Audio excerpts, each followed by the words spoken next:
আমি হচ্ছে টকশোর প্রোগ্রাম শুরু করতে যাচ্ছি। আমাদের আজকের বিষয় হচ্ছে ratio analysis and decision making.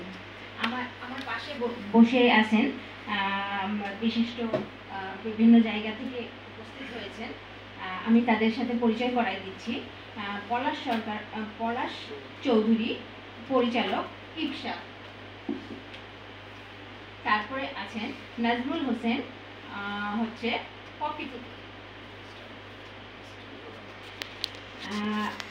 তারপর আছেন উপবিষ্ট আছেন মফিজুল ইসলাম, এসব। এরপরে আমি আরেকজনের সাথে পরিচয় করাই দিচ্ছি, এস.এম. জাহিদুল ইসলাম। সর্বশেষে আমি আমার পরিচয় দিচ্ছি, আমি মঞ্জিলা আক্তার, প্রয়াস মানবিক উন্নয়ন সোসাইটি আমার থেকে এসেছি। তো আমাদের প্রোগ্রামটা শুরু করতে চাচ্ছি, আপনারা অনুমতি দিলে আমরা প্রোগ্রামটা শুরু করতে পারি। আমি জানতে চাচ্ছিলাম, শুরুতেই আমি বলে দিই, আমাদের প্রোগ্রামটা যেহেতু লাইভ শো হচ্ছে, কেউ যদি আপনারা প্রশ্ন করতে চান তাহলে অবশ্যই আপনারা প্রশ্ন করতে পারেন। হচ্ছে ফোন নাম্বারটা আমি বলে দিচ্ছি, 013155344429 নাম্বারে। এবং আপনারা যদি সরাসরি সেটা হচ্ছে ফেসবুকের মাধ্যমে পরবর্তীতে প্রোগ্রামটা দেখতে চান তাহলে www.facebook.talkshow হচ্ছে রেশিও অ্যানালাইসিস। ঠিক আছে স্যার, ধন্যবাদ। জি, আমি শুরুতেই পলাশ চৌধুরীকে প্রশ্ন করতে যাচ্ছিলাম, রেশিও অ্যানালাইসিসটা কি? আপনাদের আলোচ্য বিষয় ছিল জনবল ব্যবস্থাপনার গুরুত্বপূর্ণ অংশ।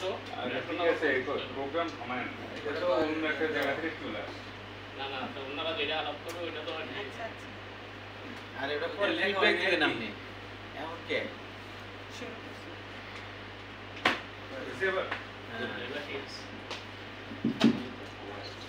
ধন্যবাদ মঞ্জিলা আপাকে। আজকে প্রথমে আমাকে যে প্রশ্নটা করেছেন রেশিও অ্যানালাইসিস, আপনারা সবাই জানেন বাংলাদেশে গতকালকে আমাদের স্যার বলেছেন যে প্রায় 290টা মতো কেসের বাটার আছে এবং বাংলাদেশে আমাদের লাইসেন্স প্রাপ্ত প্রায় 700 অধিক আছে। সব মিলিয়ে বাংলাদেশে হাজারখানি সংগঠন এই মাইক্রো ফাইন্যান্স প্রোগ্রামে কাজ করে। শিয়াঙ্গিকে কাজ অনেকেই করে, মাইক্রো ফাইন্যান্সের ধরন অলমোস্ট সব অর্গানাইজেশন একই, তাই না? যে বেশি করে এই যে মাইক্রো ফাইন্যান্সের রেশিওগুলোকে অ্যানালাইসিস করতে পারে ততই তার সংগঠনটাকে সামনের দিকে বা টেকসই করার জন্য একটা সহযোগিতা বা মানে তারা সামনের দিকে এগিয়ে যেতে পারে। তো শিয়াঙ্গিকে আমরা গতকালকে আলোচনা যেটা শুনলাম রেশিও অ্যানালাইসিস, যে এটা এমন একটা প্রক্রিয়া যে প্রক্রিয়ার মাধ্যমে একটা কিছু তথ্যকে মানে সম্পর্কিত তথ্যগুলোকে মানে অ্যানালাইসিস করা, বিশ্লেষণ করাই হচ্ছে আমাদের রেশিও অ্যানালাইসিস। যেমন ধরেন আমাদের মাইক্রো ফাইন্যান্সে আমরা সাধারণত কতগুলো মান আমরা ব্যবহার করে থাকি। যদি আমরা এই স্ট্যান্ডার্ড মান বের করতে যাই প্রতিটা বিশেষ করে উৎপাদনশীলতার ক্ষেত্রে, প্রোডাক্টিভিটি রেশিওর ক্ষেত্রে, আমরা যেমন ধরেন একটা সংস্থার মধ্যে বা একটা শাখায় একটা স্ট্যান্ডার্ড একজন মাঠ কর্মী কতজন ক্লায়েন্টকে বা কতজন উপকারভোগীকে সে হ্যান্ডেল করে, এটা একটা স্ট্যান্ডার্ড একটা মান আছে। সেটা আমরা কীভাবে বের করি? আমরা একটা ব্রাঞ্চে যতজন উপকারভোগী তাকে ওখানকার মাঠ কর্মী দিয়ে ভাগ দিলে কিন্তু অ্যাকচুয়ালি আমার পার্সেন্টেজটা বেরিয়ে যায়, তাই না? সেই ক্ষেত্রে এটা যদি আমার হয় এই 25 বা 30-এর মধ্যে হয় একটা গ্রুপের সাইজ, সেটা আমরা মোটামুটি ধারণা করতে পারি।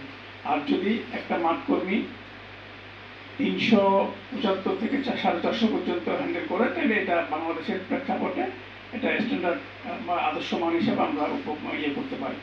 আবার কোনো সংগঠন তার ওই এলাকার অবস্থান ভেদে এইটা কমতেও পারে, আবার একটু বাড়তেও পারে। তবে সাধারণত আমরা সবাই প্র্যাকটিস করি 350 বা 375 থেকে 450 পর্যন্ত আমরা একজন মাঠকর্মী তার মানে ঋণগ্রহীতা না আমাদের মানে সদস্য গ্রুপ সদস্যকে আমরা হ্যান্ডেল করতে পারি। এটা হচ্ছে মানে প্রাথমিকভাবে রেশিও অ্যানালাইসিস আমরা এইভাবে করতে পারি। ধন্যবাদ। ধন্যবাদ। পরাগ স্যারের সাথে যদি আর কিছু অ্যাড করতে চান কেউ, তাহলে অ্যাড করতে পারেন। ধন্যবাদ আমাকে সুযোগ করে দেওয়ার জন্য, কথা বলার জন্য। আসলে পিকেএসএ আয়োজিত আমাদের 3 দিনের প্রশিক্ষণের আজকে দ্বিতীয় দিন। তো গতকালকে আমরা যে আলোচনাগুলো আলোকপাত হয়েছে সেই আলোকেই আজকে টক শোয়ের উদ্দেশ্য। তার আগে আমাদেরকে জানতে হবে যে আমরা যে প্রশিক্ষণে এসেছি, প্রশিক্ষণের উদ্দেশ্যটা কি। পিকেএসএ মনে করেছেন যে ওনাদের যে প্রিয় বা আমরা যে সহযোগী সংস্থা, এই সহযোগী সংস্থাগুলো যেন টেকসই হইতে পারে। আমরা কোথায় ভুল করেছি, কোথায় ভালো করেছি বা অন্য রাস্তায় আছে কিনা, এটা একটা জানার উদ্দেশ্য, দুর্বল এবং সবল দিকগুলো।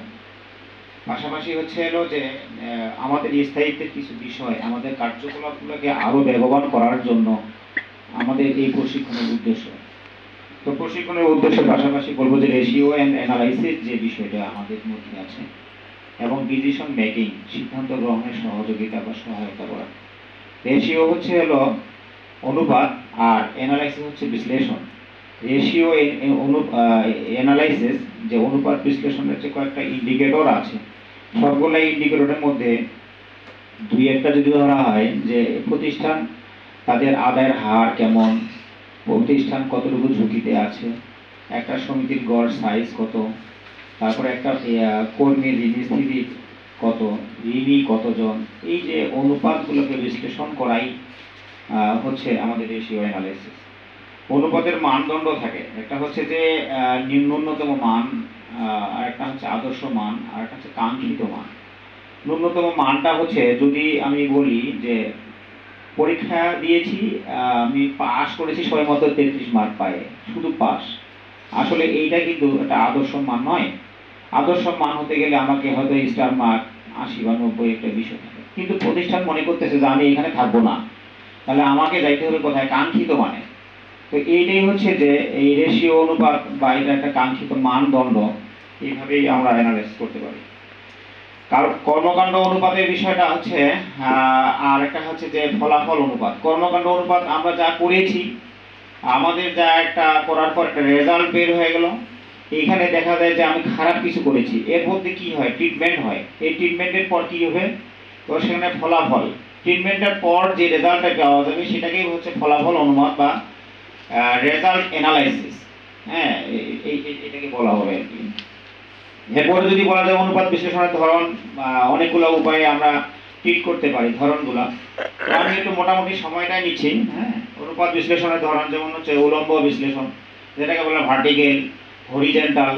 হ্যাঁ, এরপর হরিজেন্টালকে 2 উপায়, একটা হচ্ছে যে কম্পারেটিভলি আর একটা হচ্ছে ট্রেন্ড অ্যানালাইসিস। তো আমরা এই অ্যানালাইসিসগুলো দিয়েও আমরা আমাদের কার্যক্রমকে সংস্থার ভাবমূর্তি রক্ষার্থে সামনের দিকে প্রতিষ্ঠান আর একটু বেগবান হওয়ার জন্য আমরা এই অ্যানালাইসিসগুলোকে করে সামনের দিকে আগাইতে পারবো। ধন্যবাদ। আমি একটু আপনাকে ডিস্টার্ব করতে চাচ্ছি, আমাদের সময়ের স্বল্পতার কারণে আমি আরেকজনের কাছে প্রশ্নটা করতেছি। আমি এস.এম. শহীদুল ইসলাম স্যারকে বলতে চাচ্ছিলাম যে আমাদের যে উৎপাদনশীলতার অনুপাতগুলো আছে, ওগুলো যদি একটু সংক্ষেপে আমাদের সাথে শেয়ার করেন তাহলে ভালো।